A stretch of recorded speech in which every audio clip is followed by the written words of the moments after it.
सृष्टि के पालनहार भगवान श्री हरि विष्णु का निवास स्थान बैकुंठ धाम आज एक अद्भुत और अलौकिक आभा से चमक रहा था। क्षीर सागर की श्वेत लहरें मंद मंद ध्वनि के साथ शेषनाग की शैया से टकरा रही थीं, मानो वे निरंतर प्रभु के चरणों का वंदन कर रही हों। वातावरण में पारिजात के पुष्पों की सुगंध व्याप्त थी, जो मन को असीम शांति प्रदान करती थी। भगवान विष्णु अपनी योग निद्रा में अर्ध जागृत अवस्था में थे। उनके चेहरे पर एक ऐसी मुस्कान थी जो ब्रह्मांड के सारे रहस्यों को अपने भीतर समेटे हुए थी। जगत जननी माता लक्ष्मी उनके चरणों के समीप विराजमान थी। उनकी दृष्टि में करुणा और वात्सल्य का सागर उमड़ रहा था। तभी बैकुंठ के मुख्य द्वार से वीणा की एक परिचित और मधुर झनकार सुनाई दी। नारायण नारायण। जाप करते हुए देवर्षि नारद ने प्रवेश किया। नारद मुनि, जो तीनों लोकों में अबाध गति से विचरण करते हैं, आज उनके मुखमंडल पर सदैव रहने वाला हास परिहास नहीं था। उनकी चाल में एक गंभीरता थी और उनकी आंखों में एक गहरा चिंतन तैर रहा था। जैसे ही वे प्रभु के समीप पहुंचे, भगवान विष्णु ने अपने नेत्र खोले। उनकी कमल नयन दृष्टि ने क्षण भर में ही नारद के हृदय की उथल पुथल को पढ़ लिया। विष्णु जी मुस्कुराए और अपनी गंभीर वाणी में बोले, आओ देवर्षि, तुम्हारे आने से बैकुंठ की शोभा और बढ़ गई है, किंतु आज तुम्हारी वीणा के तार कुछ उदास स्वर क्यों छेड़ रहे हैं? तुम तो सदैव आनंद में रहते हो, आज तुम्हारे चित्त में ये भारीपन कैसा? क्या पृथ्वी लोक से कोई ऐसा समाचार लाए हो जिसने तुम्हें व्यथित कर दिया है? नारद मुनि ने नतमस्तक होकर प्रभु को और माता लक्ष्मी को प्रणाम किया। उन्होंने वीणा को एक ओर रखा और हाथ जोड़कर बोले, हे त्रिलोकीनाथ, आप तो अंतर्यामी हैं। आपसे भला क्या छिपा है? मैं अभी मृत्युलोक का भ्रमण करके आ रहा हूं। वहां का दृश्य देखकर मेरा मन करुणा से भर गया है। भगवान विष्णु ने पूछा, कहो नारद, मनुष्यों की किस पीड़ा ने तुम्हें इतना विचलित किया? नारद मुनि ने एक गहरी सांस ली और बहुत ही सहज और दार्शनिक भाव से अपनी बात रखनी शुरू की। नारद बोले, हे प्रभु, मैंने देखा कि मनुष्य अपने जीवन में अथक परिश्रम करता है। कोई खेतों में पसीना बहा रहा है तो कोई व्यापार में दिन रात एक किए हुए है। हर कोई अपने परिवार के भरण पोषण और सुख समृद्धि के लिए संघर्षरत है। परंतु विडंबना यह है कि घोर परिश्रम के बाद भी वे अनिश्चितता के अंधकार में जीते हैं। उन्हें यह नहीं पता होता कि कल उनके भाग्य का सूर्य उदय होगा या वे पुनः दरिद्रता के गर्त में गिर जाएंगे। नारद ने थोड़ा रुककर माता लक्ष्मी की ओर देखते हुए अपना पहला प्रश्न पूछा, हे पालनहार, क्या नियति इतनी निष्ठुर है कि वह आने वाले अच्छे समय का कोई आभास नहीं देती? जब रात्रि समाप्त होने वाली होती है तो पक्षी चहचहाने लगते हैं और आकाश का रंग बदलने लगता है, जो सूर्योदय का संकेत है। तो क्या मनुष्य के जीवन में जब दरिद्रता की रात्रि समाप्त होकर धन और वैभव का सूर्योदय होने वाला होता है, तो प्रकृति उसे पहले से सूचित नहीं करती? क्या कोई ऐसी गुप्त भाषा है जिससे एक साधारण मनुष्य ये जान सके कि अब उसके दुख के दिन समाप्त होने वाले हैं? भगवान विष्णु नारद के इस सुंदर प्रश्न पर मुग्ध हो गए। उन्होंने कहा, उत्तम प्रश्न है नारद। प्रकृति कभी भी मौन नहीं रहती, वह सदैव संकेतों में बात करती है। नारद ने उत्साहित होकर अपना दूसरा प्रश्न रखा, जो अधिक गहरा था।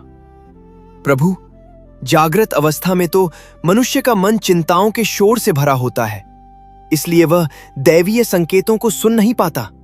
किंतु जब वह निद्रा में होता है, तब उसका शरीर शांत और आत्मा स्वतंत्र होती है। क्या यह संभव है कि उस सुप्त अवस्था में, जिसे हम स्वप्न कहते हैं, परमात्मा उसे भविष्य की झलक दिखाते हों? क्या ऐसे कोई विशेष दृश्य या स्वप्न है जिन्हें यदि कोई दरिद्र व्यक्ति देखे तो उसे यह विश्वास कर लेना चाहिए कि अब माता लक्ष्मी स्वयं उसके द्वार पर दस्तक देने वाली हैं? नारद ने अपनी जिज्ञासा को पूर्ण करते हुए तीसरा प्रश्न जोड़ा, हे नारायण, वे कौन से दृश्य हैं जो बताते हैं कि धन साधारण नहीं बल्कि अपार और आकस्मिक होगा? मुझे उन संकेतों का ज्ञान दे ताकि मैं पृथ्वी लोक पर निराश मनुष्यों के भीतर आशा का दीप जला सकूं। भगवान विष्णु ने अपने आसन पर स्थित होकर गंभीर मुद्रा अपनाई। उन्होंने कहा, देवर्षि, तुमने आज जगत के कल्याण के लिए बहुत ही गूढ़ प्रश्न पूछे हैं। ये सत्य है कि जब भाग्य करवट लेता है तो उसकी परछाई सपनों में पहले ही दिखाई दे जाती है। स्वप्न केवल मन की कल्पना नहीं, बल्कि आत्मा और ब्रह्मांड के बीच का संवाद है। श्रीहरि ने आगे कहा, मैं तुम्हें स्वप्न शास्त्र के उन अध्यायों का सार बताता हूं जो धन और समृद्धि से जुड़े हैं, किंतु इसे समझाने के लिए मैं तुम्हें उपदेश नहीं बल्कि एक प्राचीन कथा सुनाऊंगा। ये कथा एक ऐसे ही भक्त की है जो अपनी निर्धनता से हार चुका था, लेकिन एक रात्रि के स्वप्नों ने उसे बता दिया कि वो नगर का सबसे धनी सेठ बनने वाला है। ध्यानपूर्वक सुनो। बहुत समय पूर्व हिमालय की तराई में बसे कनकपुर नामक एक छोटे से गांव में केशव नाम का एक मूर्तिकार रहता था। केशव के हाथों में जादू था। वो पत्थर को भी मोम की तरह तराश कर उसमें प्राण फूंक देता था। वो ईश्वर का परम भक्त था और दिन रात अपने कर्म में लीन रहता था। परंतु नियति की विडंबना देखो नारद, उसकी कला का कोई पारखी नहीं था। गांव में सूखा पड़ने के कारण लोगों के पास भोजन के लिए धन नहीं था, तो भला उसकी मूर्तियां कौन खरीदता। केशव की स्थिति इतनी दयनीय हो गई कि उसकी छोटी सी झोपड़ी की छत टूट चुकी थी और उसके बच्चे कई बार मात्र पानी पीकर सो जाते थे। उसकी पत्नी सुशीला, जो साक्षात धैर्य की मूर्ति थी, अब अपनी आंखों के सामने बच्चों को सूखता देख टूटने लगी थी। एक दिन श्रावण मास की अंधेरी रात्रि थी। बाहर मूसलाधार वर्षा हो रही थी और केशव अपनी झोपड़ी के कोने में बैठा टपकती छत को देख रहा था। उसका मन आज ईश्वर के प्रति शिकायत से भरा था। उसने मन ही मन पुकारा, हे प्रभु, क्या मेरी साधना व्यर्थ है? क्या मेरे भाग्य में आजीवन यह दरिद्रता ही लिखी है? यदि मेरे जीवन में कोई प्रकाश है तो मुझे दिखाओ, अन्यथा मैं इस देह का त्याग कर दूंगा। उस रात्रि केशव की वेदना अपनी चरम सीमा पर थी। रोते रोते थका हारा केशव उसी गीली जमीन पर सो गया और उसी क्षण जब उसका चेतन मन सोया, उसका अवचेतन मन ब्रह्मांडीय चेतना से जुड़ गया। उस रात्रि उसने एक नहीं बल्कि 10 ऐसे अद्भुत दृश्य देखे जो उसके जीवन की दिशा बदलने वाले थे। विष्णु जी ने नारद की आंखों में देखते हुए कहा, केशव ने स्वप्न में देखा कि वो एक विशाल नदी के बीच खड़ा है। नदी का जल मटमैला नहीं बल्कि कांच की तरह पारदर्शी और निर्मल है। अचानक आकाश गर्जना करता है और उसके ऊपर मूसलाधार वर्षा होने लगती है। वो उस वर्षा में पूरी तरह भीग जाता है, लेकिन उसे ठंड नहीं लगती बल्कि एक अजीब सी ऊष्मा और पवित्रता का अनुभव होता है।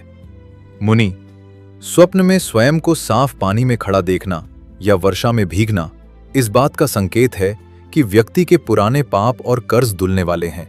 ये वरुण देव का आशीर्वाद है कि अब धन का प्रवाह पानी की तरह उसके जीवन में आएगा। तभी दृश्य बदला। वर्षा रुकी और केशव ने देखा कि वो एक पुराने वट वृक्ष के पास खड़ा है। उस वृक्ष की जड़ों में एक बिल था। अचानक उस बिल से एक विशाल श्वेत सर्प, सफेद सांप बाहर निकला। केशव भयभीत हुआ, किंतु वो सांप उसे डसने के लिए नहीं बल्कि उसकी ओर एकटक देखने लगा और फिर उसने अपना फन फैलाकर मानो केशव को नमन किया। प्रभु, सांप तो भय का प्रतीक है, ये शुभ कैसे?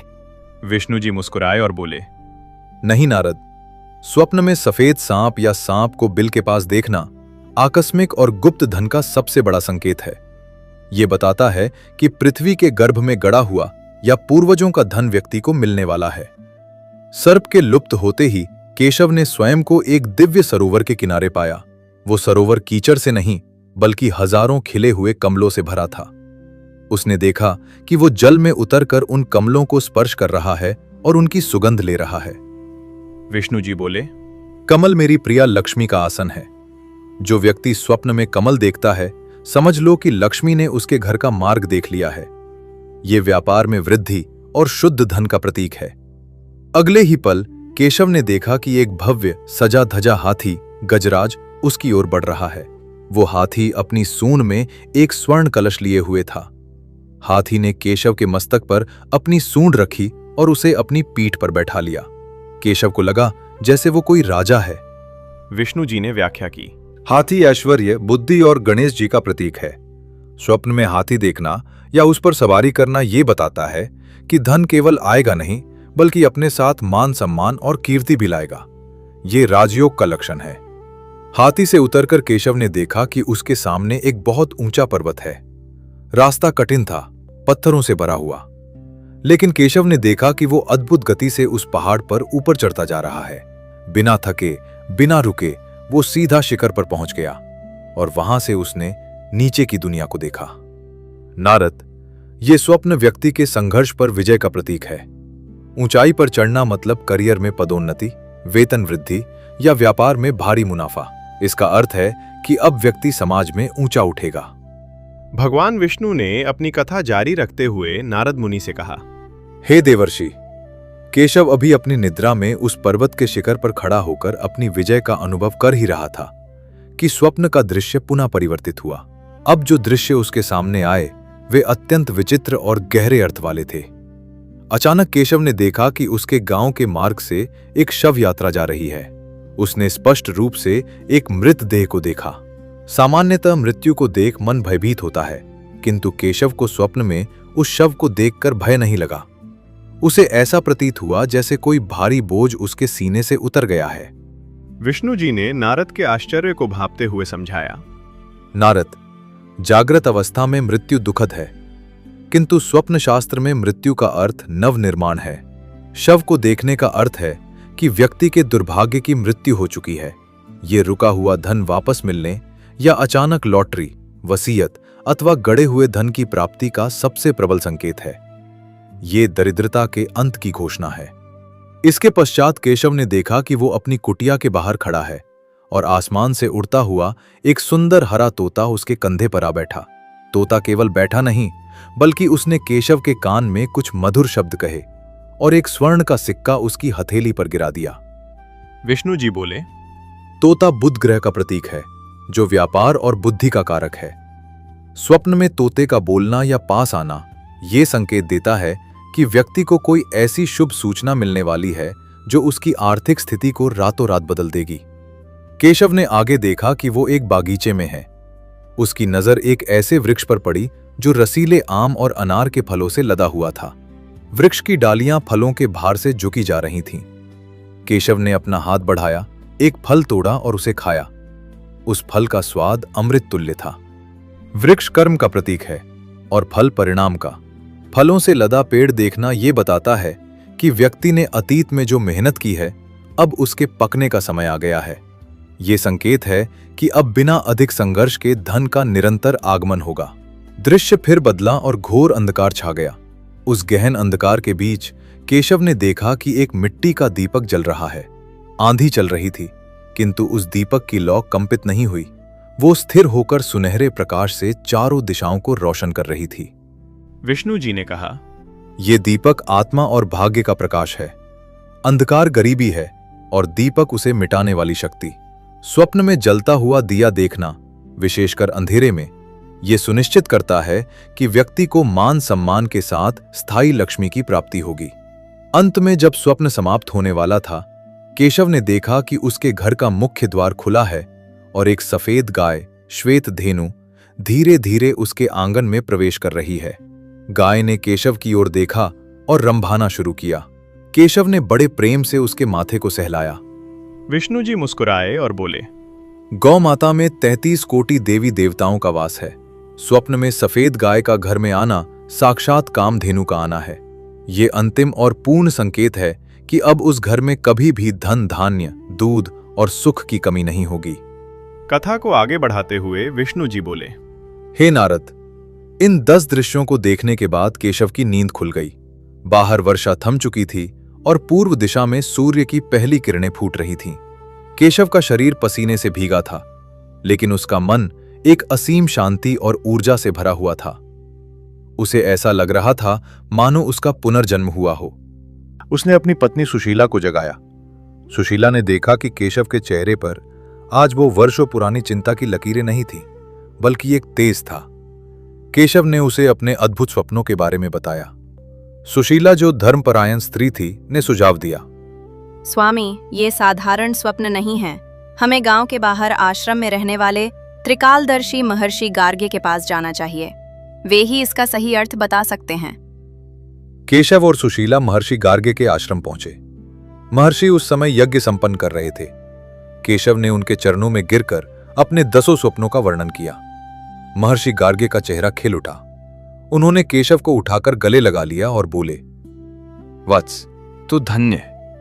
एक ही रात्रि में स्वप्न शास्त्र के इन 10 महासंकेतों का दर्शन दुर्लभ है। जल ने तेरे पाप धोए, सर्प ने तुझे रक्षित खजाना दिखाया, हाथी और पर्वत ने तेरे राजयोग की घोषणा की और अंत में गौ माता ने उसे स्थिर कर दिया। जाओ, अब विलंब मत करो। अपने पुराने वट वृक्ष के पास जाओ जहां तुमने स्वप्न में सर्प को देखा था। वहां तुम्हारे पूर्वजों की धरोहर तुम्हारी प्रतीक्षा कर रही है। भगवान विष्णु ने नारद को कथा के चरमोत्कर्ष पर ले जाते हुए कहा, महर्षि की आज्ञा पाकर केशव दौड़ा दौड़ा अपने घर के पिछवाड़े स्थित उस पुराने वट वृक्ष के पास गया। उसने फावड़ा उठाया और उसी स्थान पर खुदाई शुरू की जहां उसने स्वप्न में सफेद सर्प को बिल में जाते देखा था। उसकी पत्नी भी ईश्वर का नाम लेकर मिट्टी हटाती रही। अभी वे कुछ हाथ ही नीचे गए थे कि फावड़े की नोक किसी धातु से टकराई। खनक की आवाज ने उनके हृदयों की धड़कन बढ़ा दी। केशव ने सावधानी से मिट्टी हटाई। वहां एक प्राचीन ताम्र कलश गड़ा हुआ था जिसका मुख बंद था। कांपते हाथों से केशव ने कलश को बाहर निकाला और उसका ढक्कन खोला। हे नारद, वो कलश स्वर्ण मुद्राओं, बहुमूल्य रत्नों और हीरे जवाहरात से भरा हुआ था। वो इतना धन था कि 7 पीढ़ियां भी उसे समाप्त न कर सकें। किंतु चमत्कार यहीं समाप्त नहीं हुआ। उसी समय राज्य के राजा के सैनिक ढोल नगाड़े बजाते हुए केशव की झोपड़ी के पास आए। सेनापति ने आगे बढ़कर केशव को प्रणाम किया और कहा, मूर्तिकार केशव, हमारे महाराज ने कल रात्रि स्वप्न में देखा कि एक दिव्य मूर्तिकार इस गांव में रहता है। महाराज ने आपकी मूर्ति कला की कीर्ति सुनी है और आपको राजशिल्पी नियुक्त करने का आदेश दिया है। अब से आप राजमहल में रहेंगे और सम्मान पाएंगे। केशव की आंखों से अश्रुधारा बह निकली। उसे स्मरण हुआ हाथी की सवारी और ऊंचाई पर चढ़ना का स्वप्न भी सत्य हो गया था। केशव ने आकाश की ओर हाथ जोड़कर हे नारायण, हे लक्ष्मी का उद्घोष किया। उसने उस धन का उपयोग केवल अपने भोग के लिए नहीं किया, बल्कि उसने गांव में कुएं खुदवाए, अन्न क्षेत्र खोले और एक भव्य मंदिर का निर्माण कराया। स्वप्न के संकेतों ने न केवल उसकी दरिद्रता मिटाई, बल्कि उसे एक दानी और महान पुरुष बना दिया। कथा समाप्त कर भगवान विष्णु ने नारद की ओर देखा। नारद मुनि की आंखें भक्ति और विस्मय से गीली थीं।